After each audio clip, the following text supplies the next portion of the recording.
जरूर करेंगे। जैसे भगवान श्याम सुंदर और बलराम ने मथुरापुरी में प्रवेश किया तो मथुरापुरी की स्त्रियों ने सुंदर भगवान का स्वागत किया, सम्मान किया, पुष्पों की वर्षा की।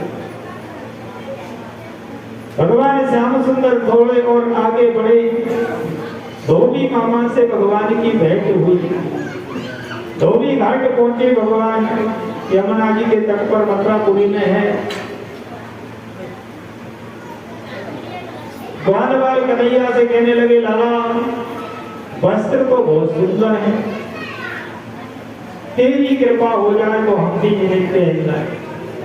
कन्हैया से कहा तो कन्हैया धोबी मामा के पास में पहुंचा। जाकर के कन्हैया ने कहा कि मामा, क्योंकि मामा के गांव की चाहे धोबी हो चाहे कोई हो, ये सब मामा ही हो, कि धोबी मामा हमारे ग्वाल बाल वस्त्र पहनना चाहते हैं, वस्त्रों की व्यवस्था करो। तो धोबी मामा कहने लगे, अरे ये महाराज कंस के वस्त्र हैं, तुम कहां से आए ग्वाल बाल गाय चराने वाले, ये वस्त्र हम तुम्हें नहीं दे सकते। तो ग्वाल बाल कहने लगे, कन्हैया हम वस्त्र जरूर लेंगे। कन्हैया के लिए क्रोध आया, दाऊ जी से कहा कि दाऊ जी एक मुक्का मारो, गोविंदाय नमो नमः हो जाए। दाऊ जी ने एक मुक्का दिया तो वह जमीन में धंस गया और ग्वाल वालों से कह दिया कि सब अपने अपने वस्त्र छांट लो, जे को जो सा अच्छा लगे ले लो। ग्वाल वाले सखाओं ने सुंदर वस्त्रों के लिए पहन लिया, लेकिन वह शंकर की जैसी बारात हो गई। कोई के तो झाड़ू लगा रहे हैं और कचू कचू वस्त्र को ऐसी ऐसी कीमती दे गई, 3 ग्वाल एक वस्त्र ही पहन रहे, तो शंकर की जैसी बारात हो गई। कोई को गीत भुगलो गाओ। तो कन्हैया ने कहा, भैया आप बनी अपनी बारात बढ़िया सुंदर, चलो। धीरे धीरे आगे बढ़े, दर्जी मामा से भेंट हुई। दर्जी मामा से कन्हैया ने कहा कि मामा हमारे इन ग्वाल बाल सखाओं के वस्त्रों की फिटिंग कर दो। तो दर्जी मामा बढ़िया प्रसन्न हो गए, पतो लगेगा तो कि छूटा धोबी के लिए तो इन्हें पहुंचा दो धाम, मैं मने करेंगे जयगत मेरी हुई है। जल्दी से वाने सभी ग्वाल वालों के वस्त्रों की फिटिंग करा दी। अब तो जैसे कन्हैया वैसे सब ग्वाल सुंदर लगने लगे।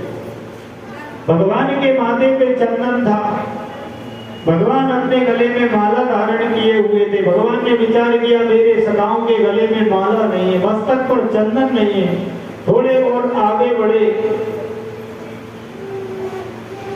माली की दुकान मिली। कन्हैया ने माली मामा को प्रणाम किया, कहा मामा हमारे सब ग्वाल वालों को माला पहना दो। तो माली ने सबके लिए एक एक मालाएं पहना दी। थोड़े और आगे बढ़े, एक 8 जगह से टेढ़ी ऊपरी कंस के लिए नित्य चंदन घिसकर ले जाती थी। कन्हैया ने जैसे उसके देखा और देख करके आवाज लगाई, कहने लगे, अरे सुंदरी तुम कहाँ जा रही हो? अब बेचारी सुंदर होगी, लौट के देखती बात 8 जगह टेढ़ी है, भगवान श्याम सुंदर ने दोबारा से कहा, अरे सुंदरी मैं तुमसे कहता हूं।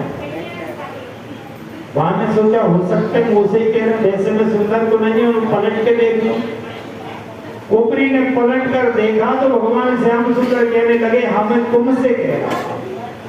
अब वो बेचारी खड़ी हो, जब मुझसे ही कह रहे हैं तो ठीक है। भगवान श्याम सुंदर जैसे कुंवरी के पास में पहुंचे, जाकर के कहा कि देवी इसमें क्या है? वो कहने लगी, ये चंदन है, कंस महाराज को लगाने जाती।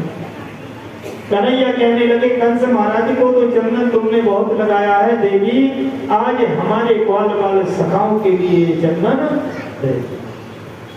भाई कहने लगे, नहीं महाराज ये महाराज कंस का चंदन है, हम तुम्हें नहीं दे सकते। भगवान श्याम सुंदर ने कहा कि देवी ये चंदन दे दो। उसने भगवान श्याम सुंदर की मन मोहिनी मूर्त के लिए देखा और चंदन दे दिया। सब ग्वाल वालों ने चंदन लगाया। भगवान श्याम सुंदर ने कहा, जब इसने चंदन दिया है तो चंदन की तरह इसका सुंदर शरीर बना।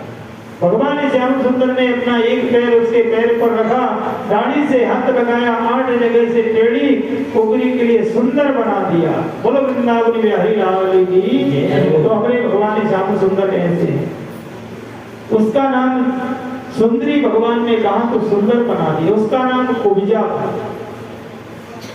कुब्जा के ऊपर भगवान श्याम सुंदर ने कृपा की और जैसे भगवान श्याम सुंदर आगे की ओर बढ़े, धनुष यज्ञ स्थल था, उस भूमि में भगवान श्याम सुंदर पहुंचे, जाकर के देखा तो भगवान श्याम सुंदर ने बाएं हाथ से धनुष को उठाया और 3 टुकड़े करके उसे पृथ्वी पर फेंक दिया।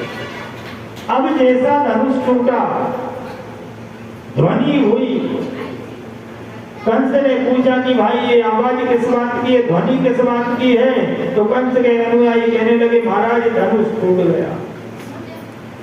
अब कंस